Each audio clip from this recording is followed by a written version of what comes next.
नमस्कार फ्रेंड्स, मैं doctor Sumit Jaiswal, plastic and cosmetic surgeon. आज हम आपसे बात कर रहे हैं कि जॉ सर्जरी क्या होती है और जॉ सर्जरी के क्या क्या इंडिकेशंस होते हैं।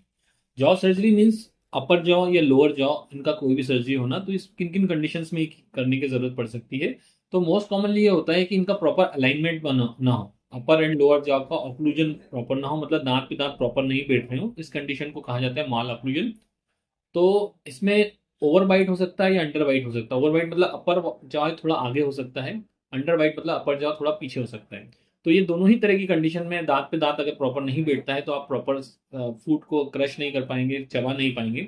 इस वजह से जो आप खाएंगे खाना वो प्रॉपर डाइजेस्ट नहीं होगा, क्योंकि काफी सारा फूड ऐसा रहेगा जो कि कंप्लीटली च्यूड नहीं रहेगा। साथ ही इसकी वजह से आपको टीएम जॉइंट पे प्रेशर पड़ता है या पेन भी हो सकता है।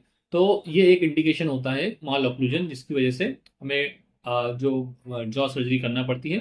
इसमें या तो हम अपर जॉ को आगे करते हैं या उसे पीछे करते हैं, या कई बार लोअर जॉ को आगे या पीछे करते हैं, या कई बार दोनों चीजें करते हैं। दूसरा कंडीशन एक और होती है जिसमें कि ओपन बाइट होती है। इसकी वजह से जैसे मॉल ऑक्लूजन में अगर पीछे का दांत सिर्फ टच हो रहा है आपस में और सामने का दांत ओपन रह जाता है।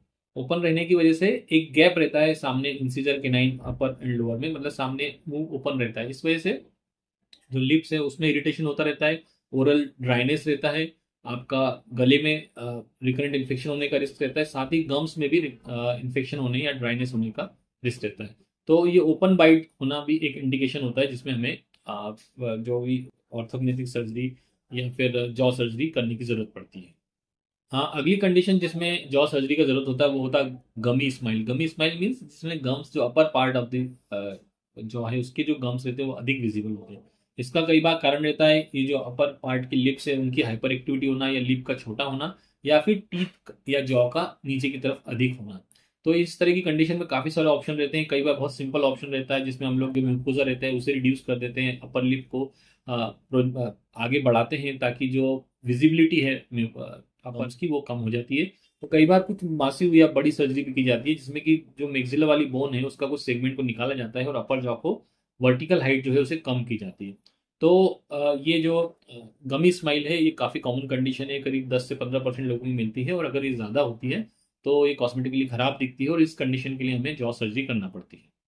इसके अलावा जो अगली कंडीशन होती है facial asymmetry. Facial asymmetry means जो लेफ्ट और राइट के पार्ट में एसिमेट्री होना। तो इसमें मोस्टली क्या होता है कि जो लोअर जॉ रहता है उसका एक पार्ट का डेवलपमेंट ज़्यादा हो जाता है या एक पार्ट का डेवलपमेंट कम हो जाता है, तो दोनों साइड में एसिमेट्री होती है।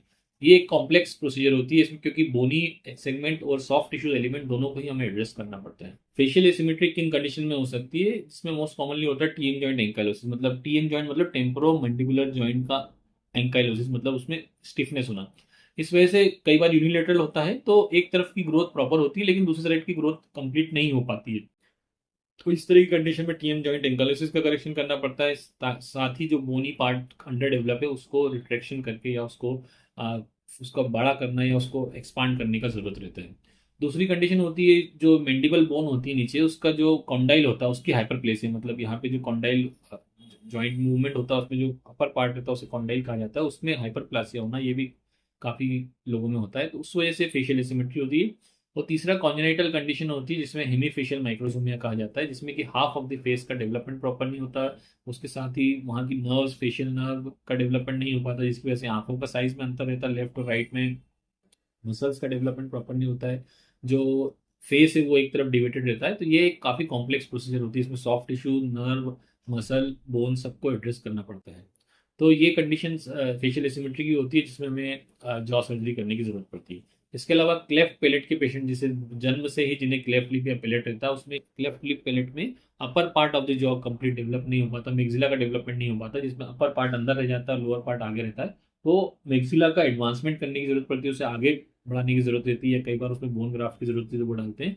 तो क्लेफ्ट लिप पैलेट जो एक कॉन्जेनिटल जन्मजात विकृति होती है उसमें जॉ सर्जरी की जरूरत होती है। एक और कंडीशन होती है जिसे कहा जाता है ऑब्स्ट्रक्टिव स्लीप एपनिया, जिसमें कि जॉ सर्जरी करना पड़ सकती है। ऑब्स्ट्रक्टिव स्लीप एपनिया मतलब जब आदमी सोता है उस समय उसको सांस लेने में दिक्कत आती है, नॉर्मल कंडीशन नहीं आती, इस वजह से रात में प्रॉपर सो नहीं पाता, दिन में उसको नींद आती रहती है, इसकी वजह से उसको कार्डियक, ब्लड प्रेशर और ये सब प्रॉब्लम भी होने लगती है। तो इसका कारण ये रहता है कि जो टंग रहती है वो पीछे की तरफ रहती है, मतलब पोस्टीरियरली पोजिशन टंग रहती है, तो जब हम लेटते हैं तो वो जो एयरवे है उसको ब्लॉक करती है।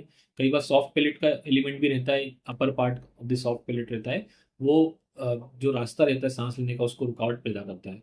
तो इस तरह की कंडीशन में हमें पूरी बोन के सेगमेंट को आगे की तरफ मूव पुश करना पड़ता है, ताकि जो सांस लेने का रास्ता है प्रॉपरली ओपन रहे इवन सोते समय में। तो ये जो कंडीशंस हैं इन सब में मोस्ट कॉमनली जॉ सर्जरी या ऑर्थोग्नेटिक सर्जरी की जाती है।